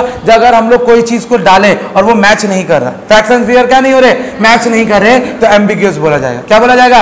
एम्बिगियस बोला जाएगा। और लास्ट में इन छोटे का मतलब होता है तो भैया कोई भी चीज अगर मिसिंग है, कोई भी चीज अगर मिसिंग है तो उसको हम लोग क्या बोलेंगे? इन छोटे, इन चौटे बोलते हैं। क्या बोलते हैं? इन चौटे। लेकिन याद करने के लिए इन छोटे। कोई दिक्कत है क्या? स्पेलिंग वगैरह याद करने की जरूरत नहीं है, एग्जाम में अगर एमसीक्यू आएगा तो इसमें स्पेलिंग की कोई जरूरत नहीं, बस आपको याद करना है कि इन छोटे में क्या लिखा हुआ था। और लास्ट था हम लोग का स्क्रो। क्या था हमारा? स्क्रो। बाबू स्क्रो का मतलब होता है, स्क्रो का मतलब होता है जब हम लोग गुड्स और सर्विस नहीं बेचे फिर भी बिल इशू कर दिए फाइनेंशियल हेल्प के लिए। किसके लिए? फाइनेंशियल हेल्प के लिए। भैया कोई भी चीज को गिरवी रखने के लिए, क्या करने के लिए? गिरवी, कोलैटरल रखने के लिए, तो उसको क्या बोलेंगे? स्क्रो। क्या बोलेंगे? स्क्रो। अच्छा, कुछ स्पेशल टर्म्स है, फटाफट देखेंगे तो बाबू ड्रॉवर का मतलब बिल बनाने वाला। देखो बहुत इजी तरीके से लिख दिया हूं, बिल बनाने वाला। बाबू ड्रॉवी का मतलब क्या होता है? जिसके नाम पे बिल बन रहा है, जिसके नाम पे बिल बन रहा है। अच्छा बाबू, एक्सेप्टर का मतलब जो बिल एक्सेप्ट कर रहा है, जो बिल एक्सेप्ट कर रहा है। बाबू एक्सेप्टर फॉर ऑनर, मैच्योरिटी के टाइम पे एक्सेप्ट करने वाला और ऑर्डर के हिसाब से एक्सेप्ट करने वाला को हम लोग क्या बोलते हैं? Acceptor for honour. इसका मतलब मैच्योरिटी के समय अगर कोई बिल एक्सेप्ट कर रहा है, मैच्योरिटी के समय अगर कोई बिल एक्सेप्ट कर रहा है तो उसको हम लोग बोलते हैं एक्सेप्ट फॉर ऑनर। बाबू पेई का मतलब जिसको पैसा मिलता है, पेई का मतलब क्या होता है? जिसको पैसा मिलता है। पेयर का मतलब क्या होता है? जो पैसा देता है। ER फॉर्मूला बताया था ना, हमेशा 99.99 केस में जिसमें ER लगता है, OR लगता है, वो हमेशा देने वाला होता है। क्या होता है? हमेशा देने वाला होता है। बाबू होल्डर का मतलब बता चुका हूं, होल्डर इन ड्यू कोर्स का मतलब मैं आप लोग को बता चुका हूं। बाबू इंडोजर, इंडोज करने वाला, बिल देने वाला। इंडोजी, जिसको बिल मिलता है, जिसको बिल मिलता है। कोई दिक्कत है किसी को? कोई तरह का डाउट है? नहीं है? कोई तरह का डाउट है? नहीं है? चलो नेक्स्ट टॉपिक हम लोग पढ़ेंगे। कर दे मेरे भाई। अब हमारा नेक्स्ट टॉपिक है capacity to become a party to a negotiable instrument. कौन इंसान के पास ताकत है नेगोशिएबल इंस्ट्रूमेंट बनाने का, एक्सेप्ट करने का, या पैसा देने का, या पैसा लेने का? किसके पास कैसा पावर है वो हम लोग इसके ऊपर डिस्कशन करेंगे। यहाँ बहुत अच्छा तरीके से मैंने नोट्स बना के रखा है। सबसे पहला हम लोग जो टॉपिक का डिस्कशन होने वाला माइनर के ऊपर। किसके ऊपर? माइनर। दूसरा कॉर्पोरेशन, तीसरा एजेंट, चौथा लीगल रिप्रेजेंटेटिव। लीगल रिप्रेजेंटेटिव एक एक करके इसके ऊपर डिस्कशन करेंगे और डिस्कशन करने के बाद ये टॉपिक हमारा खत्म हो जाएगा। सबसे पहला देखो यहाँ पे क्या लिखा हुआ है बाबू, माइनर। माइनर का एक सरल सा आंसर है, माइनर किसको बोलते हैं? जिसका 18 साल से कम हो, जिसका 18 साल से कम हो। तो मैंने पहले लाइन में वही लिखा, age less than 18 year, age less than 18 year. He is not competent to contract, is not competent to contract. आपको पहले कॉन्ट्रैक्ट एक्ट में पढ़ाया था कि माइनर कॉन्ट्रैक्ट नहीं बना सकता। अगर कोई इंसान उसके साथ कॉन्ट्रैक्ट बनाता है तो वॉइड एब इनिशियो माना जाएगा, वॉइड एब इनिशियो माना जाएगा। लेकिन इसमें एक ट्विस्ट है। इसमें क्या है? एक ट्विस्ट है। क्या ट्विस्ट है देखना। But minor can act like an agent, minor can act like an agent. Minor agent जैसा काम कर सकता है, माइनर एजेंट जैसा काम कर सकता है। वो ड्रॉवर ड्रॉवी नहीं बन सकता लेकिन एक्सेप्टर बन सकता है। वो ड्रॉवर ड्रॉवी नहीं बन सकता लेकिन एक्सेप्टर बन सकता है। वो इंडोजी एंड इंडोजर भी बन सकता है, वो इंडोजी एंड इंडोजर भी बन सकता है। यहां देखिए क्या लिखा हुआ है, and made joint promise to any other person. क्या बोला भैया? मैं हूं और सुमित है, मैं मेजर, सुमित क्या? माइनर। भैया एक आदमी मेजर, एक आदमी माइनर। तो बाबू क्या हम लोग दोनों मिलके एक बिल बना सकते हैं? बना सकते हैं। हम लोग दोनों मिलके एक बिल बना सकते हैं क्या? बना सकते हैं। लेकिन लाइबल उसके लिए पूरा पूरी कौन होगा? मैं। लेकिन क्या सुमित मेरे लिए एजेंट का काम कर सकता है? बिल लेके जाना, बिल लेके वापस आना, जिसको देने बोल रहा हूं दे देना, ये सब काम कर सकता है कि नहीं? इसमें सरकार को कोई आपत्ति है क्या? इसको सरकार को कोई आपत्ति है। लेकिन सुमित वैसा एक भी काम नहीं कर सकता कि उसमें वो लाइबल, जिसके लिए वो लाइबल हो। क्योंकि नेगोशिएबल इंस्ट्रूमेंट बोलता है minor is not competent to contract, minor is not competent to contract. अच्छा बाबू, लाइबल फॉर नेसेसरी गुड्स, रोटी कपड़ा मकान, भैया कोई भी तरह का नेसेसरी गुड्स रहा तो उसके लिए लाइबल होगा कि नहीं होगा? होगा। अगर एजुकेशन के लिए प्रोमिसरी नोट बनाया गया तो लाइबल, चेक बनाया गया तो होगा। कोई दिक्कत है? कोई दिक्कत है? यहाँ पे एक एजुकेशन और आप लोगों को लिख लेना। मैं नेसेसरी गुड्स को रोटी कपड़ा मकान इसलिए लिखता हूँ क्योंकि उसका डेफिनेशन में रोटी कपड़ा मकान है, लेकिन एजुकेशन के लिए भी वो लाइबल माना जाता है। पहले टॉपिक में कोई दिक्कत है? अच्छा, इधर देखिए एक एग्जाम्पल दिया हुआ है, ABC, एक 21 साल का, एक 22 साल का, एक 15 साल का, 21, 22, 15। बाबू तीनों मिलके प्रॉमिस किया है 10,000 रुपया देने के लिए। तीनों मिलके क्या दिया? प्रॉमिस किया है 10,000 रुपया देने के लिए। किसको? मेरे को। किसको? मेरे को। मेरा नाम क्या है? नीतीश। अच्छा, ABC रिफ्यूजेड टू पे, तीनों ने क्या बोला? पैसा नहीं देंगे। Then Nitish only sue A and B, only sue A and B, not C as he is a minor, he is a minor। ये माइनर है तो उस पर हम लोग केस नहीं कर सकते। डाउट है? दिक्कत है? कोई था मन में कुछ भी? टॉपिक कर लिया? अच्छा बाबू, कॉर्पोरेशन का मतलब क्या होता है? Corporation means any body corporate और a company. Corporation means any body corporate या कंपनी जिसके आर्टिकल्स ऑफ एसोसिएशन मेंटेन होते हो, जिसका आर्टिकल ऑफ एसोसिएशन क्या होता हो? मेंटेन होता हो। आर्टिकल ऑफ एसोसिएशन को हम लोग क्या बोलते हैं? ओआ। क्या बोलते हैं? ओआ। साथ ही साथ इसका एक बड़ा भाई था मोआ। क्या था? यहाँ मोआ का बात हो रहा है? यहाँ हो रहा है मोआ का बात? नहीं, यहाँ पे सिर्फ किसका बात हो रहा है? ओआ। ओआ को मैं अपना देसी लैंग्वेज में बोलता था rules and regulation of a company, bylaws of the company. क्या बोला जाता था? Bylaws of the company. अगर आपके बाय लॉज में लिखा हुआ है, बाय लॉ का मतलब पता है ना आप लोगों को? बाय लॉ का मतलब क्या होता था? स्टार्टिंग पहला दिन पढ़ाया था, जो रूल्स हम लोग खुद के लिए बनाते हैं, जो रूल्स हम लोग अपने खुद के लिए बनाते हैं। तो बाबू अगर आपके बाय लॉज में, अगर आपके AO में अगर प्रोमिसरी नोट इशू करने का अथॉरिटी नहीं है, पावर नहीं है, तो क्या आप कर दोगे? क्या आप कर दोगे? नहीं करोगे ना। क्या आप कर दोगे? नहीं करोगे। भैया तुम लोग वो वाला चैप्टर पढ़ा ना, डॉक्ट्रिन वाला, कंपनी एक्ट में डॉक्ट्रिन वाला पढ़ा है ना, doctrine of ultraviolet, doctrine of constructive notice, doctrine of indoor management, कुछ वैसे रिलेट कर पा रहा है? रेलवे वाला जो एग्जांपल था भैया, रेलवे वाले के आर्टिकल ऑफ एसोसिएशन में लोन देना लिखा हुआ था क्या? नहीं लिखा हुआ था। लोन देना लिखा हुआ था क्या? नहीं लिखा हुआ था, लेकिन फिर भी अगर वो लोन देता तो वो कॉन्ट्रैक्ट वैलिड होता कि वॉइड होता? वॉइड होता। Doctrine of ultra vires, doctrine of ultra vires. कोई दिक्कत है क्या? कोई दिक्कत है? अच्छा समझिए मेरी बात को। कॉर्पोरेशन का मतलब होता है बॉडी कॉर्पोरेट या फिर कंपनी जिसमें AOA मेंटेन होता है, और अगर उसके AOA में नहीं लिखा हुआ है, अगर उसके AOA में नहीं लिखा हुआ है तो क्या वो नेगोशिएबल इंस्ट्रूमेंट बना सकता है? क्या बना सकता है? नहीं बना सकता। टॉपिक में कोई डाउट नहीं होना चाहिए। कोई दिक्कत है क्या किसी को? नहीं दिक्कत है? अच्छा नेक्स्ट टॉपिक देखो क्या लिखा हुआ है। क्या लिखा हुआ है? Legal representative. क्या लिखा हुआ है? Legal representative. अगर मैं आदमी हूं और मेरा कोई लीगल रिप्रेजेंटेटिव, बाबू अगर मैं क्यों, अगर मिस्टर सर्कल है, कौन है? Mister circle. मिस्टर सर्कल मर गया तो उसका लीगल रिप्रेजेंटेटिव होगा, उसके बच्चे होंगे, उनके बीवी होंगी, उनके माता पिता होंगे, उनके चाचा लोग होंगे, कोई ना कोई होंगे ना लीगल रिप्रेजेंटेटिव। तो क्या लीगल रिप्रेजेंटेटिव उस मरे हुए इंसान के लिए नेगोशिएबल इंस्ट्रूमेंट एक्सेप्ट कर सकता है? कर सकता है, लेकिन only to the debt amount of, only to the that amount which he owns assets, which he own assets। भैया मरे हुए इंसान से जितना अमाउंट ऑफ एसेट्स मिला है, मरे हुए इंसान से जितना अमाउंट ऑफ एसेट्स मिला है, सिर्फ उतना ही अमाउंट तक का वो बिल एक्सेप्ट कर सकता है। अगर मिस्टर सर्कल मर गया, अपने पोते को 1 करोड़ रुपया देके गया, अपने पोते को कितना रुपया देके गया? 1 करोड़। तो भैया उसका पोता कितना का बिल एक्सेप्ट कर सकता है? 1 करोड़ का। कितना का? 1 करोड़ का, कि उससे ज्यादा नहीं कर सकता। पढ़ो यहाँ पे क्या लिखा हुआ है? Legal representative. क्या लिखा हुआ है? Legal representative of a deceased person can sign his name to a negotiable instrument in the favour of deceased person, is a deceased person. उसके लिए साइन हम लोग कर सकते हैं। लीगल रिप्रेजेंटेटिव में हैव, लीगल रिप्रेजेंटेटिव मरे हुए इंसान के लिए साइन कर सकता है, बट उतना ही अमाउंट तक का जितना उसको एसेट्स मिला हो, उतना ही अमाउंट का जितना उसको एसेट्स मिला हो। दिक्कत? कोई डाउट है मन में? एक हैवी टॉपिक पढ़ेंगे जिसका नाम है तुम्हारा एजेंट। जिसका नाम क्या है? एजेंट। ध्यान से समझना, रिलैक्स होकर समझना। उन तीनों में कोई डाउट है? Minor, corporation, legal representative, doubt नहीं है। नेक्स्ट टॉपिक क्या है अपना? एजेंट। क्या लिखा हुआ है बाबू? Under section 27। सेक्शन याद करने की जरूरत नहीं था तो मैं लिख दिया, सेक्शन याद करने की कोई जरूरत नहीं, सेक्शन याद करने की कोई जरूरत नहीं। Agent can bond it principal by acting on his behalf but only to the extent the authority he provided. बाबू मैं एक जन का एजेंट हूँ, मैं क्या हूँ, एक जन का एजेंट हूँ। चलो शुभम भैया का मैं एजेंट हूँ, शुभम भैया प्रिंसिपल है। शुभम भैया बोला तुम लोग से फीस लेने का, शुभम भैया तुम लोग को क्या बोला, तुम लोग से फीस लेने का। क्या फीस खर्च करने का कोई अथॉरिटी मिला था मेरे को? नहीं मिला था। अगर मैं फीस खर्च कर दूंगा तो क्या मैं लाइबल होऊंगा कि नहीं? मैं लाइबल होऊंगा ना। लेकिन फीस लेने के लिए कोई दिक्कत है क्या? क्योंकि मेरे पास उतना का अथॉरिटी है।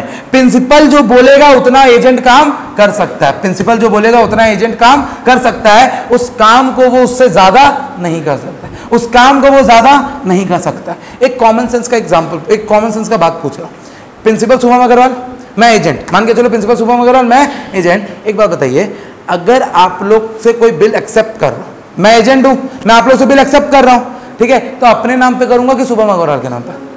भैया अपने नाम पे करूंगा कि शुभम अग्रवाल के नाम पे?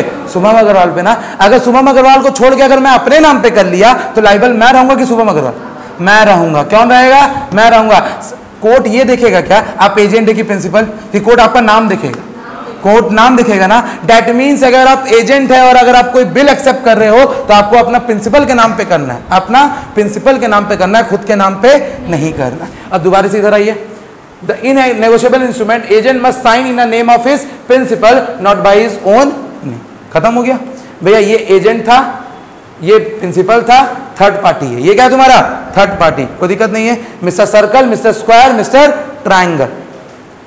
Case 1, agent accept the bill and sign his own name. Agent ने एक्सेप्ट किया और साइन कर दिया खुद के नाम पे, क्या हो जाएगा बाबू? दूसरा, agent accept the bill and sign at his principal name, whether he is not liable or not, not liable, liable or not, not liable। कोई डाउट है? कोई दिक्कत है किसी को भी? नहीं दिक्कत है। खत्म हो गया हमारा टॉपिक, खत्म हो गया हमारा ये टॉपिक, ठीक है। चलिए नेक्स्ट टॉपिक हम लोग पार्ट 2 में देखेंगे। पार्ट 2 में देखने के बाद ये वाला कोशिश करेंगे ये वाला चैप्टर खत्म करने का। अगर नहीं हुआ तो पार्ट 3 तक ये वाला टॉपिक जाएगा, ठीक है।